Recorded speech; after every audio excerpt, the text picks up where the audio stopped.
Bienvenue dans Business Addict, le podcast où nous explorons l'investissement, le développement personnel et bien d'autres domaines. Je suis Caro. Et moi, c'est Marianne.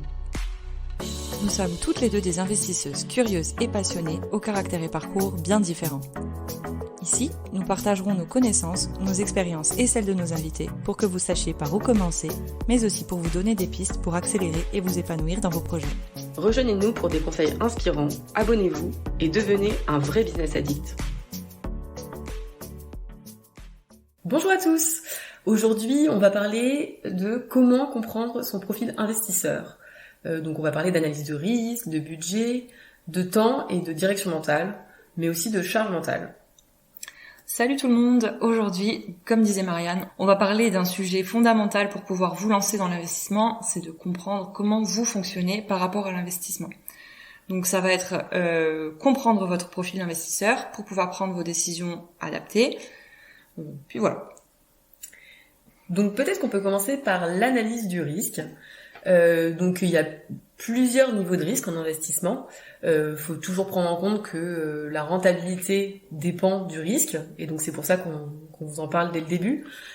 Donc au niveau des risques, il y a des profils qu'on appelle conservateurs, d'autres qu'on appelle modérés, et ensuite des profils qui sont davantage agressifs, dynamiques. Ça dépend des fois, on trouve un petit peu de tout.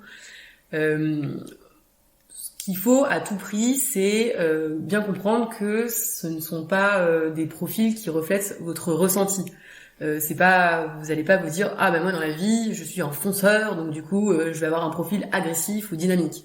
On parle pas de ça. Enfin, on en parle un petit peu forcément puisque votre profil dépend forcément un petit peu de votre caractère, mais on parle principalement d'un profil qui va être étudier, que vous allez étudier, que vous allez définir selon différents critères et pas seulement le critère de votre caractère. Par exemple, si vous faites un placement financier, votre conseiller va vous faire remplir un questionnaire au début. Donc je prends cet exemple-là pour vous montrer.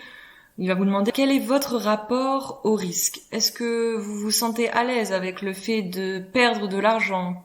Dans quelle mesure avez-vous besoin que si vous perdez de l'argent, il revienne vite? Et toutes ces questions-là, en fonction de combien vous êtes prêt à perdre, combien de temps vous êtes prêt à attendre que ça revienne, ou comment vous êtes à l'aise avec ça, c'est ce qui va définir un petit peu votre profil. Si par exemple vous êtes très prudent et que vous n'avez pas envie d'investir trop et de risquer de perdre trop et que vous préférez que ça aille à votre rythme, on met un petit peu, on reçoit un peu, on met un petit peu, on reçoit un peu, par exemple, ça va être le profil conservateur. Si vous êtes prêt à investir une partie, mais à en perdre une pour qu'après vous receviez un peu plus, etc., on va parler peut-être plus de profil modéré. Et si par contre vous êtes prêt à investir une somme, à la perdre en totalité, à attendre 6 mois par exemple, 6 mois, 8 mois, je sais pas, un peu plus pour que ça revienne, mais avec de gros bénéfices, ça va être un profil agressif. Donc ce qu'il faut voir, c'est que le risque évolue de manière croissante en fonction que votre profil est conservateur, modéré et agressif. Donc ça marche pour les différents types de placements financiers. Et donc dans tous les types d'investissements en général, quand on parle de profil conservateur, modéré et agressif, c'est à ça qu'on fait allusion. Effectivement, tu as tout à fait raison. Et d'ailleurs, il y a plusieurs facteurs qui influencent le niveau de risque. Donc tu le disais, la tolérance au risque, mais également vos objectifs financiers. C'est vrai que on a tendance à se dire, comme tu le disais, qu'on va répondre à certaines questions qui vont nous orienter plutôt vers un profil conservateur, agressif, modéré, etc. Ce qu'il faut prendre en compte, en fait, c'est aussi vos objectifs financiers. Vous devez les définir, en fait, en dehors de cet aspect-là, de vous dire si oui ou non vous êtes prêt à perdre de l'argent, etc. Vous devez définir vos objectifs financiers pour avoir une vision globale sur un laps de temps assez important qui vous permettra au mieux d'investir votre argent et de l'avoir disponible aussi pour vos projets perso, d'autres projets qui vont nécessiter des fonds. Ça doit pas être inconfortable en fait. Exactement. Vous devez pas vous retrouver dans une situation inconfortable malgré vos investissements, qu'ils soient modérés en termes de risque ou qu'ils soient agressifs. Vous devez pas vous retrouver dans une situation où vous vous dites « Ouh là là, est-ce que je vais pouvoir survivre à ça ?» Bon, de toute façon, en principe, l'expert vous laissera pas faire un investissement qui va vous couler. Donc il n'a pas le droit de vous laisser vous endetter pour des investissements. Et vous allez calculer la capacité que vous avez à mettre dans votre investissement en fonction de ce que vous avez placé sur cet invest, par exemple. Vous allez définir comment il va travailler. Donc vous définissez ce que vous êtes capable de mettre sur ce placement. Donc là, on parle vraiment pour un placement financier. Donc en fonction de ce que vous avez placé, c'est vous qui décidez si vous souhaitez le placer de manière, un placement de type conservateur avec un risque modéré ou un risque agressif. C'est vous qui décidez un petit peu comment va travailler l'argent. Donc voilà, ça c'était seulement un exemple comme dit pour les placements financiers. Après, ce qui est important de voir aussi, c'est l'analyse de votre budget. C'est le point de départ un petit peu pour lancer les invests. Effectivement, donc je reviens juste 2 secondes sur ce que tu disais précédemment. Faut bien prendre en compte aussi que effectivement la personne qui va vous conseiller va le faire du mieux possible, mais elle peut pas connaître en 5 minutes toute votre vie. Et souvent, vous n'allez pas passer non plus des heures avec elle. D'où l'importance de vous définir votre profil de risque au-delà de ce que la personne qui va vous conseiller va le faire. Enfin, va faire. Donc pour revenir à l'analyse du budget, c'est, on pense, quelque chose quand même qui est une des premières choses à faire pour savoir ce que vous allez pouvoir investir et de quelle manière. Donc il faut quelque chose qui soit clair et à la fois réalisable également. Puisque si vous investissez trop, vous n'aurez plus de disponibilité pour vivre tous les jours et en fait vous allez devoir récupérer l'argent souvent avec des frais, etc. Donc il faut quelque chose de clair et réalisable. Donc ce que vous pouvez mettre en place par exemple, c'est pendant 2 ou 3 mois, vous allez noter. C'est un petit peu contraignant, oui, parce qu'il faut suivre, mais c'est une chose qui vous permet de vous situer. Donc vous allez noter toutes les dépenses que vous avez faites, par exemple, pour vos courses. Votre loyer, à combien il correspond? L'assurance de votre voiture, à combien elle correspond? La box, combien vous payez pour votre box internet? Combien vous payez pour votre forfait téléphone? Combien vous payez pour votre abonnement salle de sport? Vous allez chiffrer les fois où vous avez été au bar, par exemple. Combien de fois vous êtes sorti au ciné, au restaurant, etc. Vos courses, vos factures d'électricité, vos factures de chauffage, vos factures d'eau. Et à la fin de tout ça, vous allez regarder ce qui vous reste. Et en fonction des dépenses qui sont obligatoires et des dépenses que vous pouvez modifier, adapter, etc., là-dessus, vous allez pouvoir définir un petit peu votre budget, savoir combien vous pourrez allouer ou pas, justement, à un investissement. Et si vous voyez que vous êtes trop ric-rac pour être dans une posture d'investir, c'est là qu'il va falloir regarder comment cibler, justement, ce budget. Et ce qui est, par exemple, existant, on parle souvent de la règle des 50, 30, 20. Donc, c'est une méthode de gestion budgétaire. Quand on part de zéro en termes de gestion de budget, justement, qu'on ne sait pas trop comment ça fonctionne, c'est une règle qui propose de répartir ses revenus de la manière suivante. Donc 50% consacrés à ses dépenses essentielles, donc logement, les courses, les transports, les assurances, etc. 30% que vous allez dédier aux dépenses personnelles et aux loisirs. Et 20% que vous allez réserver à votre épargne et aux investissements que vous souhaitez faire. Donc ça, c'est possible, peu importe votre situation. Attention, on est conscient que tout le monde n'a pas la même situation. Mais il y a toujours quelque chose de faisable. Et effectivement, quelqu'un qui gagne 1800 €, 2000 € par mois, il va falloir que ces 50% peut-être soient un peu plus importants. Mais également prendre en compte que on peut pas toujours se permettre de vivre dans un logement, par exemple, avec 2 chambres en plus que ce dont on a besoin, si notre budget ne nous le permet pas. Si on se rend compte que notre loyer nous coûte 70% de notre salaire, alors qu'en fait on n'a pas besoin d'un logement aussi grand, c'est peut-être qu'il faut revoir ça. Après, effectivement, il y a des gens qui dépensent 70% de leur revenu en logement parce qu'ils n'ont pas le choix. Donc voilà, il faut aussi que vous sachiez vous positionner par rapport à ces 50, 30, 20, que vous sachiez si c'est quelque chose si vos dépenses sont modifiables ou pas. Il y a des dépenses qui sont certainement pas du tout modifiables, alors qu'il y en a qui le sont. Et donc vous allez pouvoir comme ça définir, comme le disait Caro, sur plusieurs mois, ce qui vous sera votre 50, 30 et 20. Puis il y a des choses qui pour vous seront vitales, nécessaires, pour lesquelles vous pourrez pas couper. Et vous direz voilà, moi par exemple, cette sortie-là, j'en ai besoin tous les mois, c'est mon exutoire, c'est ce qui me permet de couper. Ce truc-là, je vais le garder. Gardez-le, soit. Faites votre calcul sur 3 mois, on va dire 2 ou 3 mois. Ça vous permettra déjà de vous regarder comment vous vous situez. Et après, en fonction de ça, vous allez regarder peut-être sur vos tickets de caisse si vous voyez que vous avez la moitié de votre salaire qui part en course. C'est pas normal. Vous allez regarder sur quoi vous pouvez jouer. Peut-être, c'est tout bête, mais rééquilibrer un petit peu son alimentation. C'est vrai que les aliments, finalement, transformés sont beaucoup plus chers que les aliments de source. Vous achetez des légumes, ça va vous coûter moins cher que les plats préparés, même si, en soi, oui, je comprends. Par exemple, ça peut vous faire perdre du temps parce qu'il faut cuisiner, que vous avez peut-être besoin de ce temps et que c'est pour ça que vous vous tournez plus vers des aliments transformés. Mais c'est plein de petites choses qui, mises bout à bout les unes par rapport aux autres, vous permettront de vous dégager une petite marge. Ça, pour le coup, c'est vraiment quelque chose qu'on explore dans un autre épisode. Et c'est vrai que c'est un sujet assez important. Après, c'est vrai que c'est sensible des fois de dire aux gens, bah voilà, peut-être que vous mangez pas bien, ou peut-être... C'est pas dans le sens là, mais souvent, c'est des petites choses, c'est des habitudes, ou c'est des choses qui ne sont pas forcément vitales. Déjà, c'est pas forcément bon pour votre corps, les aliments transformés.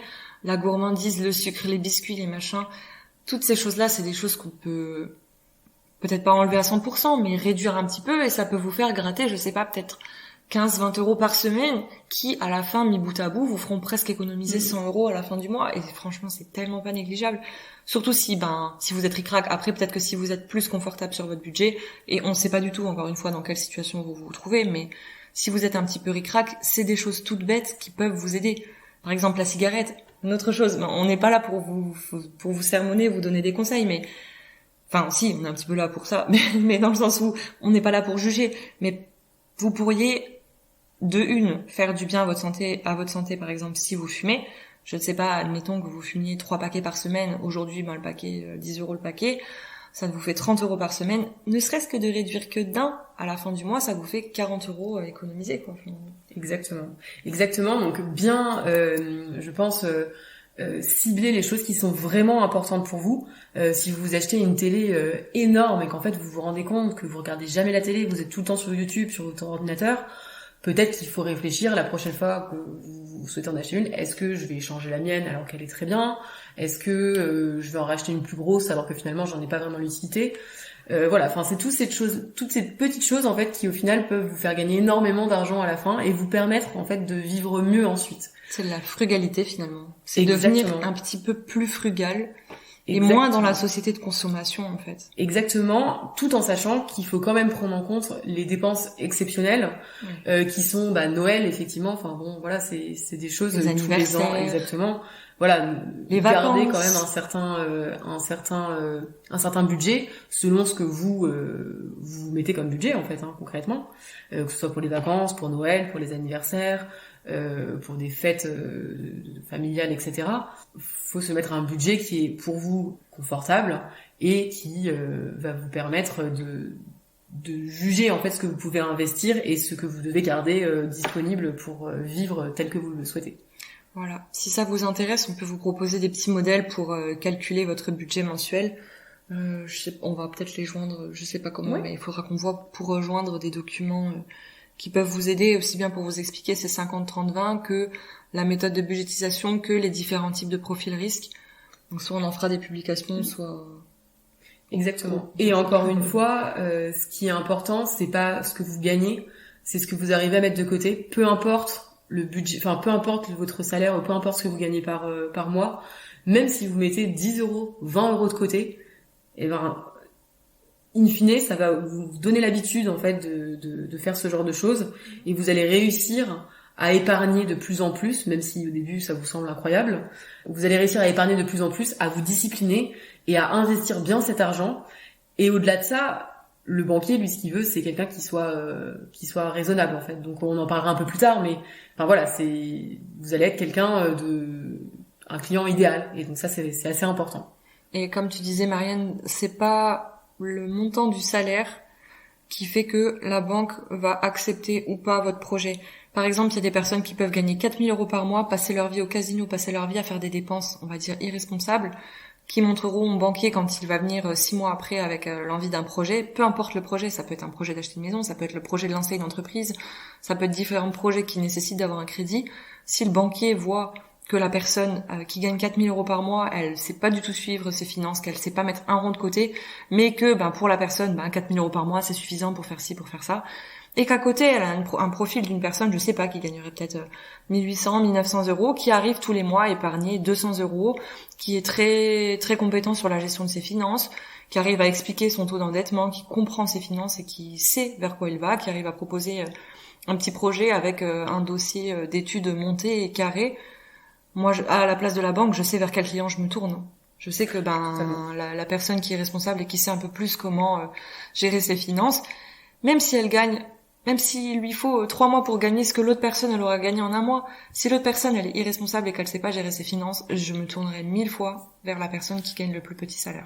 Exactement, parce que la banque, ce qui va l'intéresser, c'est pas de savoir si vous gagnez 4000 ou 1200 euros par mois. Ce qui l'intéresse, c'est de savoir que vous allez prévoir de la rembourser et que vous allez le faire de façon sûre, sauf si vous arrive quelque chose de très grave. Un bon père de famille. Exactement.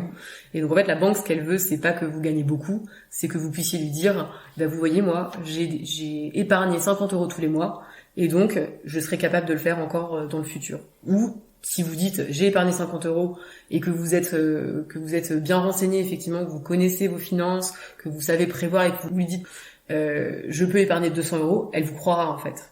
Alors que si vous dépensez tout n'importe comment, elle se dira juste oui bon ça me paraît un peu compliqué, c'est pas forcément vrai, j'ai un petit peu peur et donc je ne veux pas prêter. Voilà, donc ça vous permet déjà en tout cas de voir comment vous positionnez par rapport à tout ce qui est analyse de budget et ça vous donne un petit peu la tranche de possibilités que vous pouvez réaliser en fait. Également, il faut absolument diversifier son portefeuille. Donc ça, c'est vrai que c'est difficile au début. On se dit bon bah voilà, j'ai 500 euros à mettre de côté, c'est difficile de diversifier. Donc en fait, ce qu'il faut, c'est au début mettre sur des choses qui ne sont pas trop risquées, mais qui vont quand même vous permettre de gagner un petit peu d'argent.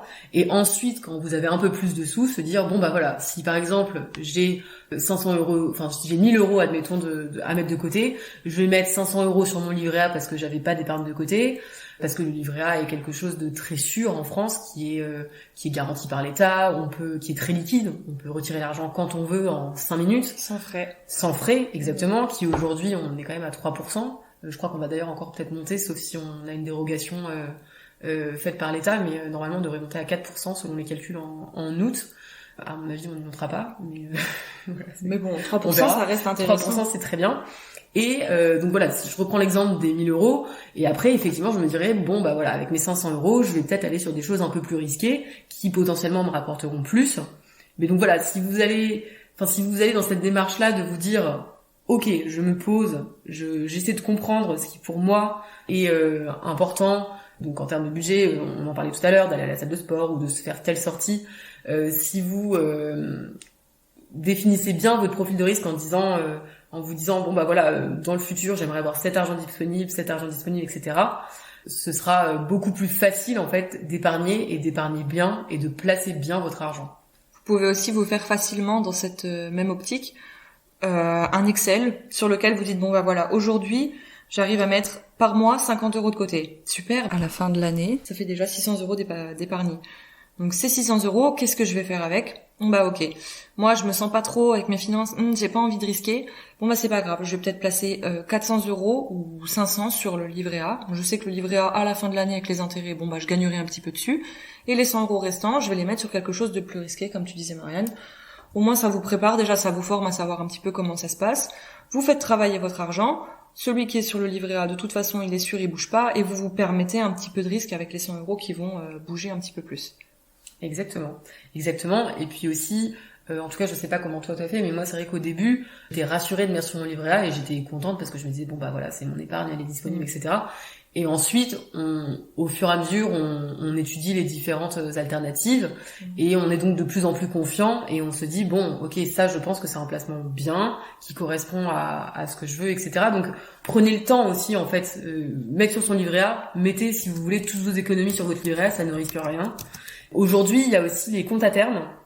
Donc Caro, je sais pas si tu t'es un peu penché dessus. Moi, je me suis pas mal penchée dessus parce que le livret A étant à 3%, les comptes à terme, on est sur des taux. Alors moi, quand j'avais demandé, c'était il y a un mois à peu près. À 3 mois, on était à 2,9. À 6 mois, 3,2. À 12 mois, 3,6. Enfin voilà, c'était quand même assez intéressant. Donc en fait, les comptes à terme, vous mettez votre argent sur un livret. C'est un livret, hein. Et il est bloqué pendant un certain temps que vous définissez avec le banquier pour un certain taux. Et donc en fait, si vous dites que il est bloqué pendant 6 mois. Pendant 6 mois, vous n'avez pas accès à votre argent. Alors moi je sais que le compte à terme dont j'ai mis, j'ai accès, mais j'ai 30 mois pour débloquer mes sous. Donc voilà. Le capital est garanti, donc vous pouvez pas perdre d'argent et on vous dit c'est 3%. Donc dans 6 mois, vous aurez ce que vous avez mis Si vous avez mis 1 000 euros, vous aurez 1 000 euros dans 6 mois, plus 3%. Par exemple, si vous mettez 1 000 euros sur un compte à terme 12 mois, dans 12 mois, vous pourrez récupérer 1 030 euros.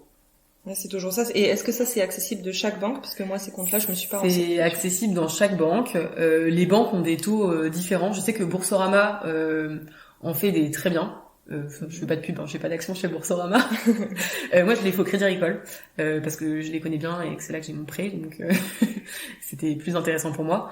Mais c'est vrai que Boursorama en fait sans prendre de frais, donc c'est assez intéressant. Après, bien sûr, il y a tous les livrets. Donc il y a le livret A qui est vraiment l'incontournable. Il y a le LDD, le livret de développement durable. Ça, on peut mettre 12 000 euros dessus, qui a les mêmes conditions que le livret A. Ensuite, on a le PEL qui est intéressant aujourd'hui, donc c'est pas un livret, c'est un plan épargne logement qui est très intéressant également. On pourra peut-être en parler dans un autre épisode plus en détail des livrets qui sont intéressants et des placements aussi qui peuvent être intéressants selon votre profil et selon votre stratégie. Ok, intéressant, effectivement. Donc on abordera ça sur un autre épisode. On peut peut-être parler un petit peu aussi maintenant pour définir son profil d'analyse du temps. Et de voir comment ça se passe pour définir son horizon d'investissement et sa capacité à assumer des engagements à long terme. Parce que quand on s'engage sur des projets, la plupart du temps, c'est pas pour faire quelque chose qui va durer 3 mois. Donc il faut prendre en considération le fait que notre vie, elle peut être amenée à changer. Donc par exemple, on peut devenir parent. Il peut être question de gérer des travaux. Il peut être question de gérer sa gestion. Son suivi, son administratif, quand vous allez lancer un projet, vous allez avoir, quoi qu'il arrive, des choses à faire.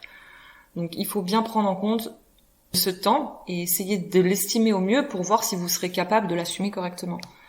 Parce que c'est pas tout de vouloir vous lancer dans un projet, si vous n'avez pas le temps à y consacrer, parce que, j'en sais rien, vous avez d'autres choses, le travail, vous avez la route pour rentrer, vous avez le sport, vous avez vos voyages, que sais-je. Si vous n'arrivez pas à vous libérer le temps nécessaire à l'aboutissement de ce projet, vous risquez de vous décourager, vous risquez de ne pas l'aboutir, vous risquez carrément de même pas vous lancer, parce que quand vous aurez fait les premières actions, vous allez vous dire « Oh, finalement, j'avais pas prévu que ça prendrait tant de temps, donc on va abandonner. » Donc c'est franchement des choses importantes à prendre en compte et à estimer dès le début. Exactement, donc comme tu le dis Caro, le temps que vous pouvez allouer à votre investissement est très important, mais également le temps sur lequel vous voulez investir. C'est-à-dire, est-ce que vous avez besoin de l'argent dans 3 mois? Est-ce que vous avez besoin de l'argent dans 1 an? Est-ce que vous avez besoin de l'argent dans 20 ans? Ça, c'est vraiment quelque chose qu'il va falloir que vous définissiez. Et c'est pas si vous avez aujourd'hui votre épargne, c'est 10 000 euros, c'est pas j'ai besoin de 10 000 euros dans 3 mois, 5 ans, 10 ans. Non, il faut séparer cette épargne en se disant ok, donc il y a 1 000 euros, j'en aurai pas besoin pendant 20 ans. Il y a 1 000 euros, je vais en avoir besoin d'ici 6 mois parce qu'il y a Noël et donc voilà, il y a des cadeaux et puis il y a des anniversaires, etc. 2 000 euros, je vais en avoir besoin d'ici 3 ans parce que va falloir que je change ma voiture et donc je vais devoir faire un apport pour ma voiture. Voilà, donc c'est vraiment des choses qu'il faut que vous définissiez, que vous puissiez dire à peu près combien d'argent vous allez avoir besoin dans le futur. Donc évidemment, dans 20 ans, c'est compliqué à dire, mais voilà, sur au moins les 5 prochaines années, que vous vous disiez, que vous fassiez des poches un petit peu comme ça. Donc si vous avez 10 000 euros, vous dites 1 000 euros, j'en aurai besoin dans 6 mois, 1 000 euros, j'en aurai besoin dans 5 ans, 2 000 euros, j'en aurai besoin dans 2 ans. Et donc vous donnez un petit peu un horizon de temps pour chaque montant. Et donc vous pourrez bien sûr allouer ces montants-là à des placements qui sont différents, puisque les placements sont souvent directement corrélés avec un laps de temps, une durée. Et puis comme tu dis Marianne, ça permet aussi de définir ce que vous êtes capable de faire. Parce qu'en fonction de l'horizon que vous définissez, que ce soit à court terme, moyen terme ou long terme, vous n'allez pas vous lancer dans les mêmes types d'investissements. Donc si vous voulez avoir par exemple, j'en sais rien, une renta tout de suite, vous n'allez pas vous lancer dans un achat-revente parce que vous savez que il faudra que vous ayez le bien et que pour amortir les frais d'achat IMO, vous n'allez pas le revendre dans les 6 mois, ça sera pas intéressant pour vous. Donc en fonction de ce que vous souhaitez récupérer en termes de rendement et d'argent, vous pourrez pas mettre en place les mêmes projets. Et ce qu'il faut prendre en compte aussi, c'est que les résultats des projets vous ramèneront pas la même chose au même moment. Si vous ouvrez un plan épargne retraite, vous savez que à terme, enfin, les premières années, vous allez mettre un petit peu dessus tous les ans, mais dans 30 ans, ça va vous ramener ce montant-là. Qu'est-ce que vous pourrez faire avec ce montant-là à ce moment-là?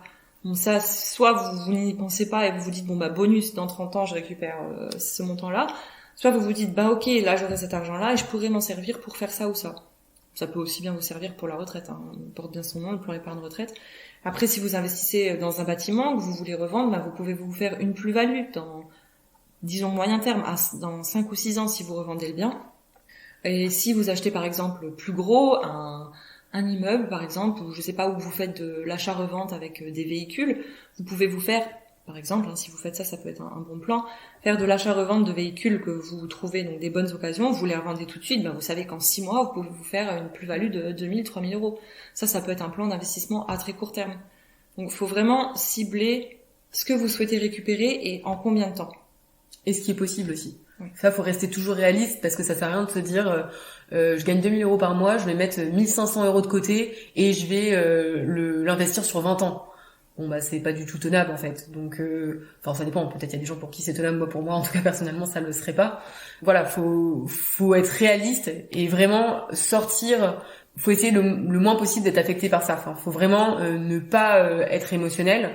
Être dans une situation la plus stable possible au moment où vous allez définir votre stratégie pour pouvoir ne pas être influencé par votre entourage, par les médias, etc. Faut vraiment essayer de prendre de façon globale tous les conseils qui vous sont donnés et vous aller vérifier ce qu'on vous dit, vous faire un réel avis en fait sur les choses. Oui, comme tu dis, par exemple, si vous avez entendu un ami qui a vendu sa maison, il l'a très mal vendu, il l'a vendu avec 30 000 euros de moins-value, vous allez vous dire, oh non, certainement pas, je vais pas faire un achat-revente maintenant parce que lui, ça lui est arrivé comme ça. Mais non, en fait, c'est un cas isolé. Il faut vraiment, comme tu dis, Marianne, faire la moyenne de tout ce que vous entendez et décider d'aller vers la stratégie qui vous correspond, qui selon vous a les meilleurs résultats possibles.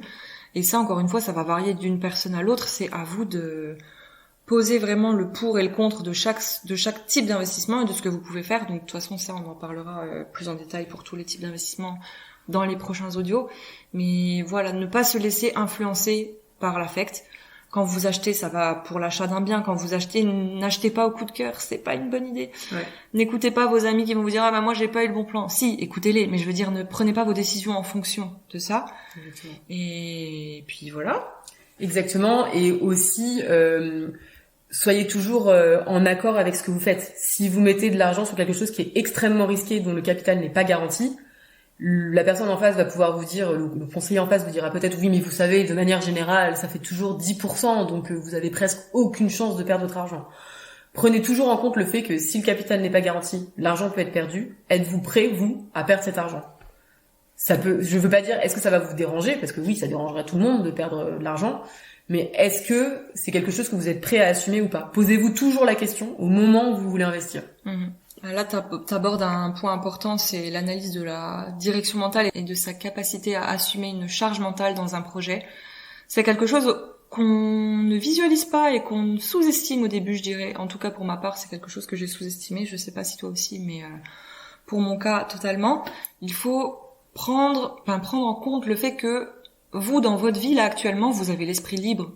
Si vous avez rien lancé, entre guillemets, vous avez votre travail, votre routine, vous allez au sport, vous rentrez à la maison, ok, l'esprit, il est libre. Si vous faites, dans nos cas, nous, vous achetez, vous mettez des locations, vous avez des locataires. Donc, à tout moment, il y a une petite épée de Damoclès qui reste en coin et qui se dit, bon, quand est-ce que l'agent IMO va m'appeler pour me dire qu'il y a un pépin? Quand est-ce que je vais devoir retourner réparer une fuite? Quand est-ce que je vais devoir retourner racheter un frigo parce que le frigo, il a lâché? Tout ça, ça crée une charge mentale qui fait qu'on n'a jamais l'esprit à 100% tranquille. Et c'est fatigant. Franchement, c'est fatigant. Il y a ça, il y a gérer la maison, gérer les courses, tous les petits trucs de la vie de tous les jours qu'on prend pas en compte parce qu'on se dit, bah, peanuts, c'est cool, je suis propriétaire, ça se passe bien, j'ai des locataires, ça se passe bien. Il faut prendre en compte qu'il y aura peut-être des impayés. Il faut prendre en compte que si vous faites un placement financier, il y aura peut-être de la perte qui revient, oui, mais peut-être de la perte qui ne revient pas non plus. Et tout ça, ça peut jouer à fond sur votre vie. Et des fois, vous allez vous dire, bon, bah, là, là, est-ce que je revends? Est-ce que je vais pas revendre? Oh, bah, tant pis, j'aurais perdu, mais au moins, j'aurais récupéré un petit peu. Et des fois, on a des excès de confiance qui font que, on prend pas en compte ces trucs-là, on se surestime, on sous-estime la partie négative, et ça peut causer un petit peu de soucis dans les projets. Alors oui, moi je modérerais un peu ça. Je pense qu'effectivement, il y a une charge mentale à prendre en compte quand on investit. Mais je pense aussi, et moi j'y suis totalement tombée quand j'ai commencé à investir. Et en fait, maintenant quand même, j'ai vu une nette amélioration par rapport au début. Oui, je suis d'accord. Où maintenant, quand j'ai une fuite d'eau, je me dis, oui, bon, j'ai une fuite d'eau, ok. On est pareil. Alors qu'au début, j'avais un tableau qui était tombé, c'était la fin du monde, je me disais, oh là là, mon mur, je vais devoir le repeindre, etc. Enfin voilà, avec le temps quand même, on relativise totalement. Une fuite d'eau, c'est pas grave, on a une assurance. Le locataire, il va pas mourir parce qu'il y a une fuite d'eau, il va juste vous appeler en disant qu'il y a une fuite d'eau et qu'il est prêt à ce que le réparateur vienne. Donc voilà, enfin aussi au début, et en tout cas moi je suis un peu comme ça, je voulais que tout soit carré, et donc on a des fois un peu du mal à se dire qu'en fait non, la vie n'est pas carrée en fait. Donc et il arrive des choses et c'est tout à fait normal, mais effectivement il faut pas sous-estimer, au moins au début, la charge mentale que ça crée. Moi je suis convaincue que la charge mentale après diminue, elle disparaît pas, ça c'est certain. Ouais. Mais je suis convaincue qu'elle diminue et qu'on peut énormément travailler pour qu'elle diminue de façon très conséquente. Enfin, en tout cas, moi je l'ai vécu et j'essaie de m'y efforcer tous les jours et je suis assez contente. J'ai fait quand même des progrès, donc je pense que vous pouvez totalement réussir et même encore mieux. Non, je suis d'accord avec toi. C'est vrai qu'au début, moi pareil, je voulais que tout soit carré, je voulais pas qu'il y ait le moindre petit défaut, que les plaintes soient posées parfaitement, que ça soit parfait, que les documents, enfin tout. J'étais super carré sur tout. Et quand au bout d'un moment j'ai vu que les artisans ils étaient pas autant carrés que moi, qu'ils avaient pas envie d'agir pareil, que pour eux la peinture elle était bien posée comme ça, que pour eux le BA13 il était pas de niveau, mais pour eux il était de niveau, alors que non. Donc effectivement, au bout d'un moment, moi je sais que ma première fuite, enfin c'est très bizarre dit comme ça, la première fuite qu'on m'a déclarée dans mon bâtiment, j'étais au ski, j'étais en vacances et moi j'ai eu l'impression de me prendre le dégât des eaux, je l'ai pris comme une montagne qui me tombait dessus, j'ai eu du mal à relativiser, c'était la toute première. Et puis par la suite j'ai eu 2 autres soucis et je les ai pris avec beaucoup plus de légèreté, donc je suis d'accord avec toi Marianne que ça, on s'améliore avec le temps et on relativise. Même au début, je me disais, quand j'avais un appel d'un artisan qui me disait, oh là là, il y a ça, il faut refaire ça va te coûter 2 000 €. Je paniquais. Au début, j'ai paniqué. Maintenant, t'apprends à relativiser. Mais bon, voilà, comme dit, ça, c'est des choses que moi, au début, j'avais pas, je les avais prises en compte. Je me suis dit, voilà, il faudra y penser. Mais je pensais pas qu'il faudrait autant y penser. Donc, comme tu dis, je me répète, ça va en s'améliorant. Mais prenez-le en charge quand même. Si vous savez que vous vous noyez dans un verre d'eau, doucement. Oui, effectivement, allez-y petit à petit. Allez-y progressivement et dans tous les cas, on s'améliore tout le temps en fait. Donc même si vous avez l'impression d'être débordé, vous allez y arriver en fait. Vous allez y arriver, vous allez progresser et dans tous les cas, ça ira mieux ensuite parce que comme tu le disais, les premières fois c'est toujours on se dit toujours que c'est très grave, etc. Et puis en fait, quand vous vous rendez compte que les artisans s'en fichent plus ou moins, le locataire s'en fiche plus ou moins, et que vous êtes la seule personne à vous inquiéter, vous relativisez totalement. Faut complètement lâcher prise. Et en fait, oui, il faut être extrêmement rigoureux sur le choix de vos investissements. Il faut être extrêmement rigoureux sur la stratégie d'investissement que vous avez. Mais une fois que vous avez quelque chose qui vous correspond, qui est selon ce que vous avez défini, ayez confiance en vous. C'est normal qu'il y ait des problèmes, c'est normal, c'est la vie. Et ça, en fait, faut lâcher prise absolument sur ces choses-là qui sont entre guillemets pas importantes, parce que faut pas se pourrir la vie. Exactement. Faut pas se pourrir la vie avec les soucis de projet. Une vie, on en a qu'une. On fait tout ça pour se l'améliorer. En tout cas, nous, en ce qui nous concerne, on fait ça pour se créer un peu de liberté et pouvoir avoir un peu de souplesse sur nos finances. Mais il faut pas s'empoisonner la vie parce que c'est pas l'objet de tout ça. Il faut comprendre tout ça et quand on l'a compris, on relativise et on lâche prise comme tu dis. Et d'où le fait, encore une fois, de bien estimer ce dont vous êtes capable et estimer l'investissement qui vous correspond pour pouvoir dire à tout moment, ok, là j'ai besoin de dormir aujourd'hui ou de voir mes amis ou de voir ma famille parce que j'en ai marre et de dire stop, aujourd'hui je ne fais rien, je fais ce que j'ai envie. Voilà, faut être capable vraiment d'avoir cette d'essayer de calibrer son investissement pour être à peu près certain de toujours pouvoir s'en sortir. L'important c'est l'équilibre émotionnel, l'adoption d'une approche rationnelle et qui vous correspond, surtout qui vous correspond. Parce que chaque personne va avoir des envies, des aspirations, des motivations et des capacités différentes. Donc trouvez vraiment la chose qui vous correspond. Il y a certaines personnes qui vont déléguer la gestion, il y a certaines personnes qui vont pas du tout toucher aux produits financiers, il y a certaines personnes qui vont faire de l'achat-revente de voitures, qui vont se régaler parce qu'elles ont pas de charge mentale à long terme. Il y a certaines personnes qui vont pas du tout aimer être en contact avec des gens, donc qui vont se lancer sur un truc, les ETF, les crypto-monnaies, parce qu'elles savent que derrière leur écran, elles vont affaire à personne, elles font leurs recherches et ça leur correspond très bien. Donc il y a différents types d'investissements. Trouvez celui qui vous correspond, investissez les montants qui vous vont et qui ne vous mettront pas dans une mauvaise posture si ça se passe mal. C'est le plus important de pouvoir dormir sur ses deux oreilles quoi qu'il arrive et apprendre à relativiser, à lâcher du lest, lâcher prise et ça se passe bien. Exactement. Et donc, pour conclure sur cet échange d'aujourd'hui, on voudrait un peu récapituler les points importants. Donc, l'analyse du risque, l'analyse de votre budget, l'analyse du temps et de la direction mentale que vous voulez suivre. Après, c'est important d'essayer, de commencer et on vous encourage vraiment à évaluer votre propre profil, le faire vous en utilisant donc aussi bien le calcul de budget mensuel, de faire un petit test si vous êtes dans une situation d'inconfort, comment vous vous sentez, comment vous gérez, discuter avec les gens autour de vous pour voir comment peut-être eux ils vous décrivent. Vous connaître vous-même, vraiment, ça va vous permettre de cibler et de commencer à diriger tout doucement vos investissements. Et surtout, posez-vous des questions. Écoutez, ne prenez jamais une seule source d'information. Votre super pote a fait des cryptos, c'était génial, il a gagné 700 fois sa mise, etc. Oui, effectivement, c'est totalement vrai, mais c'était dans une certaine situation, avec certaines connaissances. Peut-être qu'il a eu de la chance, peut-être pas. Enfin voilà. Faites-vous votre propre opinion sur les choses. Peut-être que lui, la crypto, ça lui allait très bien. Vous, ça vous va pas. Peut-être que lui, il a hérité de 100 000 euros et il a posé sur les cryptos 100 euros. Bon, bah et voilà, effectivement. Peut-être que sa situation n'est pas la même que la vôtre. Donc vraiment, évaluez votre situation en fonction de tout ce que vous entendez autour de vous, en fonction de toutes les recherches que vous faites. Et surtout, posez-vous des questions. Enfin, si vous avez une question, répondez-y, enfin faites en sorte d'y répondre. Ne restez pas avec une question pas répondue sur un investissement en vous disant bon bah c'est pas grave, j'investis, on verra bien. Non, c'est pas on verra bien. C'est je suis prêt à investir là-dessus parce que je suis prêt à perdre ce montant et que c'est très rentable sur cet investissement, ou à contrario, je suis prêt à investir sur autre chose parce que j'ai étudié les risques qui me conviennent très bien et le temps que ça va me prendre qui me convient également. Enfin voilà. Connaissez-vous vous-même et posez ça calmement, posez votre stratégie, construisez votre stratégie calmement. Dans un bon mood. Exactement, dans un bon mood où vous serez pas influencé par une seule personne, mais par tout votre environnement et toutes les recherches que vous avez pu faire.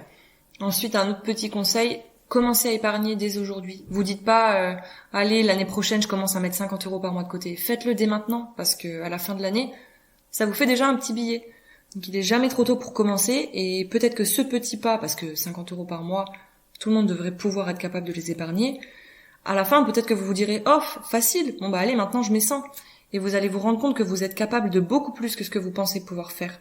Donc voilà, ça vous permettra en même temps, par la même occasion, de devenir le client idéal pour la banque et de montrer que depuis ce moment-là, vous faites des épargnes, si vous n'en faisiez pas avant. Exactement. Et donc toi, tu disais 50 euros, moi je pense qu'à partir de 10 euros, vraiment, on peut parler de vraiment pas beaucoup. Hein. Si vous montrez à la banque que vous pouvez épargner, la banque va être extrêmement rassurée et donc vous prêtera beaucoup plus facilement et vous aurez un levier très important. Enfin, ça, on n'en parle pas dans cet épisode, mais on en parlera plus tard. Le crédit en France, c'est un levier de richesse incroyable. C'est vraiment incroyable. On en parlera un petit peu plus tard. De toute façon, il y a beaucoup de choses à dire, beaucoup trop de choses à dire pour cet épisode. Donc on espère que l'épisode vous aura plu et puis à très vite. Hein. À très bientôt. Et voilà, c'est déjà la fin de cet épisode. On espère que vous y aurez trouvé des informations intéressantes pour vous lancer. Si vous l'avez aimé et pour nous soutenir, on vous invite à le partager à vos proches et à vous abonner. Restez connectés et on se dit à très vite. Ciao ciao. À la fin du mois,